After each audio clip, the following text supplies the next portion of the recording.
ചെയ്യുന്ന ടൈമിൽ ഞാൻ പറഞ്ഞു സോ ഇക്കോണമി അങ്ങനെ പറഞ്ഞേ നമ്മുടെ സോ ഇക്കോണമി ക്ലാസ് ഇങ്ങനെ പറഞ്ഞു കൊടുത്തേ. ഇവിടെ ആ ഗബ്രിയും റസ്മിനും ബാക്ക് സീറ്റിന്റെ ബാക്ക് സൈഡിൽ എനിക്ക് അറിയത്തില്ല. അപ്പത്തിന് രണ്ടുപേരെ ഒളിച്ച് എന്താ ചെയ്യുന്നത് എനിക്കറിയില്ല. ജർമ്മനി ബിസിനസ് ക്ലാസ്സിൽ പോയിട്ടുണ്ട് പറഞ്ഞേ. ഇവർക്ക് കണ്ടിട്ടില്ല, എനിക്ക് ഓൾറെഡി കുണ്ടിയിൽ തന്നെ സോറി ഉണ്ടാവും. Yes, of course, why not? My sister and auntie, one and only national award winner actress Assamle. ലാലേട്ടന്റെ നല്ല ക്ലോസ് ഫ്രണ്ട് ആണ് ഗുവാഹട്ടിയിലെ. അത് കഴിഞ്ഞിട്ട് ഒരു ആക്ട്രസ്ക്ക് നാഷണൽ അവാർഡ് കിട്ടിയിട്ടില്ല അസാമിലെ. എന്റെ ആന്റി മാത്രമേ ഉള്ളൂ. ലാലേട്ടന്റെ കൂടെ 91 to 92 ആ ടൈമിലെ കിട്ടിയിട്ടുണ്ട്. അത് കഴിഞ്ഞിട്ട് എന്റെ അച്ഛന്റെ അമ്മാവനാണ് ഡോക്ടർ ഭൂപൻ ഹജാരിക. നിങ്ങള് ആ പാട്ട് കേട്ടിട്ടുണ്ടോ? ദിൽ ഹൂം ഹൂം കരേ. That is the music director. He is a legend from like Darshan Junction Master പോലെ നമ്മുടെ അസാമിലെ.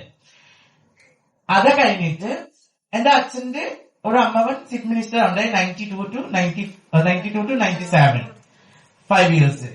നമ്മുടെ ഫാമിലി എങ്ങനെയാണ്? അത് എന്റെ ദോഷം ഇല്ലല്ലേ. ഇവിടെ ചോദിച്ചിട്ട് മാറ്റവും കൊണ്ടില്ലേ, പിന്നെ അതിന്റെ ചീത്ത മാനം പാടില്ല. അത് എന്റെ തെറ്റാണ്. പറ കാര്യം പറ.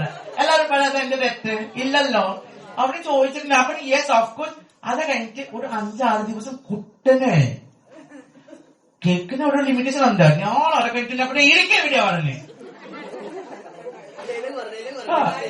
ഇരിക്കെ എവിടെയാ പറഞ്ഞേ. ഞാൻ പറഞ്ഞ ഞാൻ ജർമ്മനി ക്ലാസ്സാണ്. ഞാൻ ഏപ്രിൽ 2006 മുതലേ ഞാൻ ബിസിനസ് ക്ലാസ്സിൽ ഞാൻ പോയിട്ടിരിക്കണേ. എനിക്ക് നിങ്ങളുടെ പോലെ ക്ലാസ്സിൽ പോയിട്ട് ഞാൻ ഉറപ്പിൽ സംസാരിക്കാൻ പറ്റില്ല. എന്റെ ഒരു ക്ലാസ് ഉണ്ട്, അതിന്റെ താഴെ പോയിട്ട് എന്റെ കൂടെ സംസാരിക്കാൻ ഞാൻ വീഡിയോ ഇല്ല പറഞ്ഞു. അതല്ലെങ്കിൽ പണ്ട് പിന്നെ ഞാൻ യുവനസിക്ക് പറഞ്ഞു, ചേച്ചി കണ്ടേ എന്റെ ഇയറിങ് അത്ര വലിയ വലിയ 2 പീസ് എടുത്ത്. ഈ പുറം പോയിട്ട് ജർമ്മനി ഇങ്ങനെ പറഞ്ഞു, ഇങ്ങനെ സ്ലോ ആയിട്ട് പോയിട്ട് എന്റെ ഇയറിങ് ഇങ്ങനെ പോവും. ഞാൻ പുറത്ത് കണ്ടപ്പോ ഇയറിങ് ഇങ്ങനെ പോകുന്നേ അല്ലേ? കറക്റ്റ് അല്ലേ?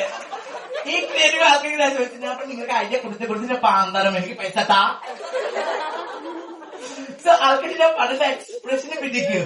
ഞാൻ ഇങ്ങനെ മൊത്തം കടിക്കണ്ടേ? ആൾക്കാർക്ക് കോമഡി ആയിട്ട് തോന്നുന്നുണ്ട്. ഇല്ല, ഞാനും കോമഡി ആയിട്ട് തോന്നുന്നു. അത്ര റീച്ച് കിട്ടില്ല, അത്ര കൊടുക്കണം.